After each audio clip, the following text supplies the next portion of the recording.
Alrighty.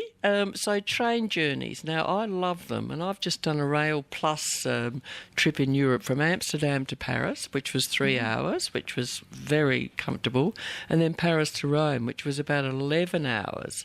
But and that's a fairly long train trip. But you've covered train journeys in India, Switzerland, and Australia. So we know that in Australia the GAN is just outstanding, and even the Indian Pacific, going from Sydney across to Perth, or do you go via Adelaide? Anyway, it's a long journey, but it's a great train, and you can go first class or you can go kangaroo class, I think they call it, which is sort of second class, or gold, double bed and all the trim. Yeah, you got the trimmings, yeah. No, it's a good trip. That I've done the GAN a couple of times. I've never been from Alice Springs to Darwin though. But I've been on the trip, and the other one, the India Pacific. They're both good trains. And what about India? Is that the Palace on Wheels that you talk about, or the Maharaja Express? Oh, yes, see, yes, that must be absolutely stunning. I bet you get incredible treatment on that. I know you haven't. I know you didn't do it, and you're the editor of the magazine, and you haven't done every trip. But it's one of those trips that's really up there, I reckon, as a train journey. Oh, well, this is a wonderful story, and it's written by Glenn A. Baker, and his exuberant style. And Glenn travels frequently and gets very excited about wherever he goes. So this is a lovely story about what he saw along the way. And, you read Glenn's writing and you see the colour and you hear the tempo of the place, but it looks like a great trip because they go right up into Rajasthan. Rajasthan is one of the most beautiful areas of India, I must say. They'd probably go from Jaipur through to Udaipur. The Pink City is Jaipur, and the Pink Palace and all those sorts of places, which is quite stunning. It really is really stunning. A lot of people don't really want to go to India, and I never quite understand why, but each to their own. It's people love it or hate it. I've only been once and I loved it, but I don't think it's an easy destination. No. Unless you're being carried around by slaves or servants and also fanned a lot. But every morning I got up and I'd think, I've got to get out there. You have to gird your loins and get out into India. There's so much to feel. It's more than even seeing, isn't it? It's feeling. Every sense. Yeah. But it's wonderful. There's nowhere like India. And then you've got Switzerland. Train journeys in there in Switzerland would also would always be on time because Hell's Bells, they invented. And not a bit like India. No, I was just saying from one extreme to the other. Yes. So this is the train that climbs up the Eiger, which our writer, he's a train buff. He has been on every sort of train around the world. Really? And he loves them. He's always searching for that special train trip. So if any of our listeners know of any sort of quirky little train trips, do let me know. He might want to go on another one.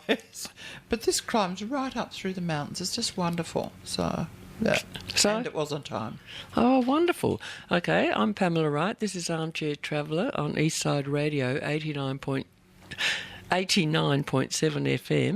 FM, proudly presented by Get Up and Go magazine, and my guest is Bev Mausard, who's the editor of Get Up and Go magazine.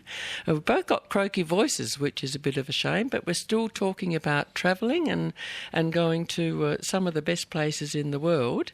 Okay, so we mustn't forget Australia. Sometimes we get a bit exotic and go to all other places in the world, but Australia, everywhere in Australia as far as I'm concerned. I even love going to the tiny little towns, but you've looked at nearly every state in Australia, just a bit of a pinpoint. Yeah, well, I try and cover 3 or 4 Australian stories every issue, and just something a little bit different. And I've done something here on 3 bed and breakfasts in South Australia.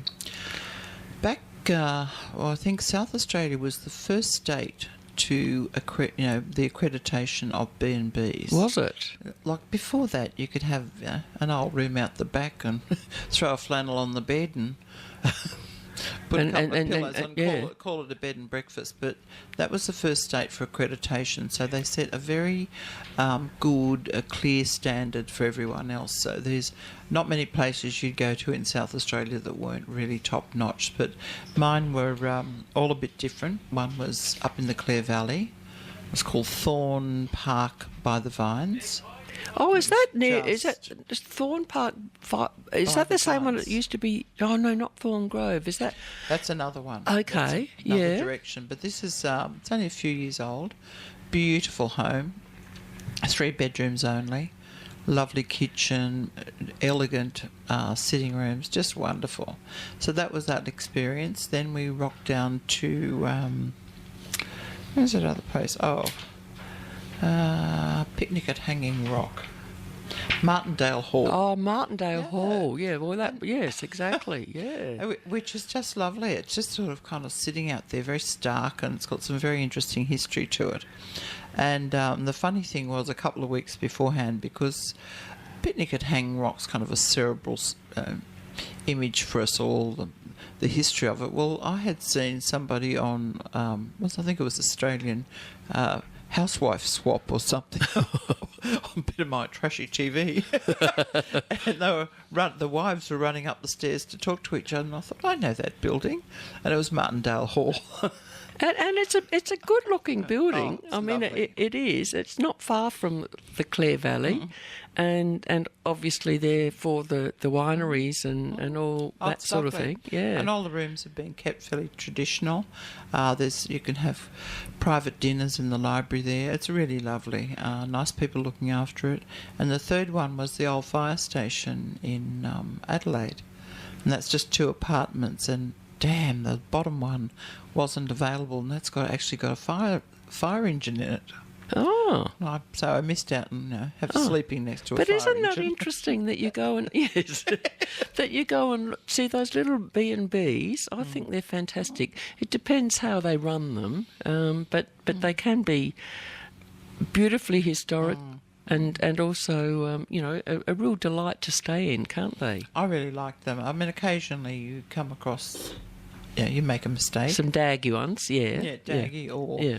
or the owners get a bit too chatty, or Yes. all the rest of it. Yes. There's got to be a fine balance with B&Bs, I think. And, Yes.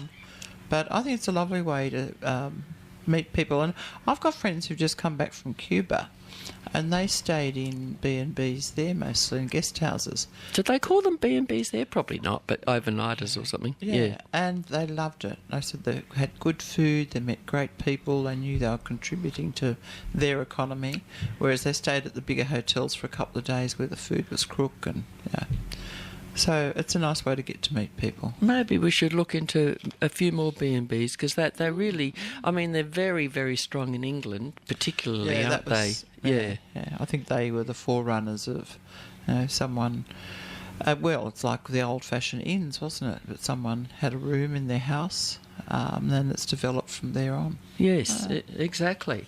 Okay, this is Armchair Traveller on Eastside Radio 89.7 FM, and my guest is Bev Malzard, who's the editor of Get Up and Go magazine. Now, you've still got it running. You've got the prize, which is, in fact, Bill Peach was at our lunch today. He was indeed. He was. So this is a terrific prize worth over $27,000. It's the Bill Peach Journeys Great Australian Flight, the holiday of a lifetime, we might say.